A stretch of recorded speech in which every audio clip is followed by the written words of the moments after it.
down. Order and protection.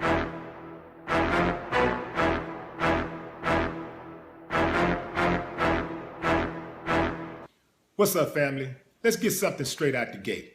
I'm a huge Peanuts fan. Growing up, you couldn't tell me nothing about Charlie Brown.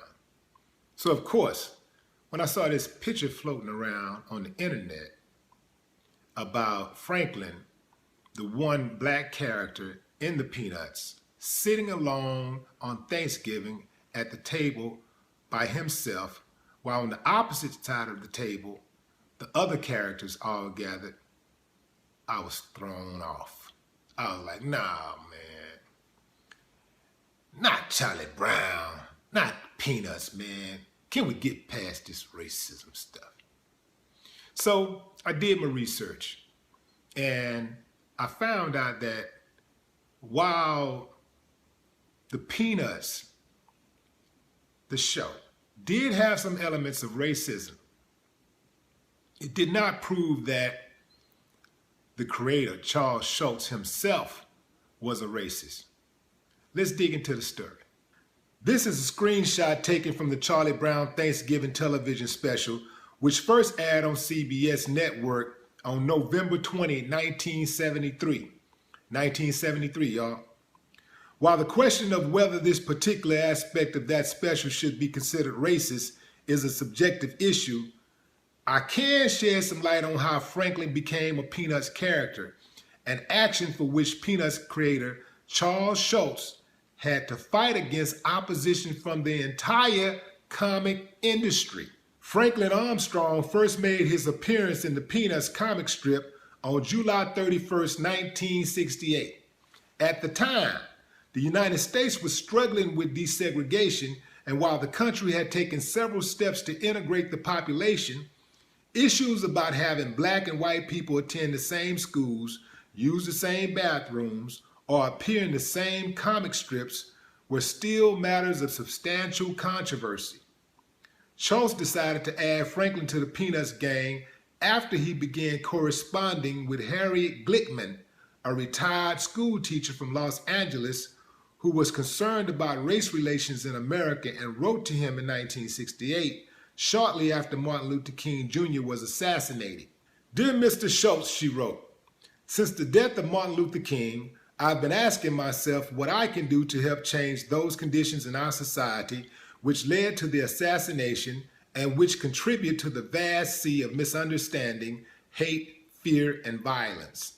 Glickman thought the creator of the popular comic strip could play a small part in promoting tolerance and interracial friendship by including a black character in his strip. She sent off the letter not expecting a reply. Schulz replied to Glickman's original letter by saying that he had previously held off on introducing a black character, not because he was worried about meeting resistance to the concept, but because he wanted to avoid seeming to be patronizing. Glickman wrote back and asked him, would it be okay if she showed his letter to some of her African-American friends? Shortly after, Schulz received a letter from Kenneth Kelly dated June 6, 1968. It reads, Dear Mr. Schulz, with regards to your correspondence with Mrs. Glickman on the subject of including Negro kids in the fabric of Peanuts, I'd like to express an opinion as a Negro father of 2 boys. You mention a fear of being patronizing. Though I doubt that any Negro would view your efforts that way, I'd like to suggest that an accusation of being patronizing would be a small price to pay for the positive results that would accrue. We have a situation in America in which racial enmity is constantly portrayed. The inclusion of a Negro supernumerary in some of the group scenes in Peanuts would do 2 things. Firstly, it would ease my problem of having my kids seeing themselves pictured in the overall American scene. Secondly, it would suggest racial amity in a casual day-to-day sense. I deliberately suggest a supernumerary role for a Negro character.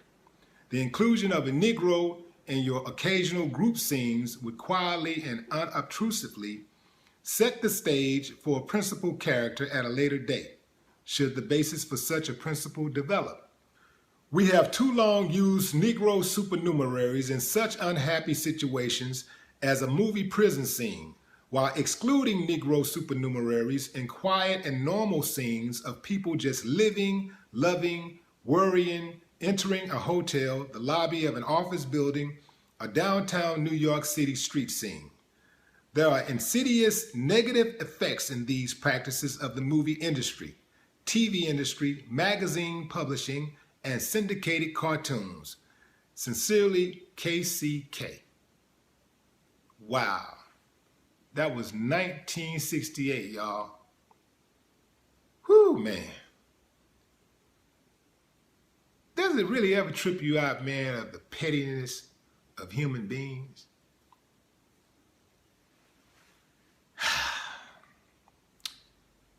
Damn, now I gotta look at my damn cartoons differently, man. I gotta look at Charlie Brown. I gotta look at all these fights this man had every time. Now every time I see Franklin in a scene, I gotta think, how hard did Charles Schultz have to fight to keep him in that scene, just to have him in the scene, period. They were constantly trying to marginalize his role, Franklin's role. And there were times when Charles Schultz actually threatened to quit some of the syndication papers that he was writing for. I mean, he was like threatening to walk off. He's like, he really fought for that character. Now I know some of y'all saying, well, he didn't fight hard enough. Man, some hell of a times, bro. I mean, think about it, man. They was going crazy, just the idea of somebody sitting in the front of a bus. These people tripping on cartoons. Boy, that racism is a bitch. Lord have mercy. So there you have it. The infamous photograph of Franklin, the one black character in the Peanuts, being seated on one side of the table by himself, while the other characters on the other side on Thanksgiving has been laid to rest. It's been explained. Some of y'all ain't gonna accept it, and that's cool.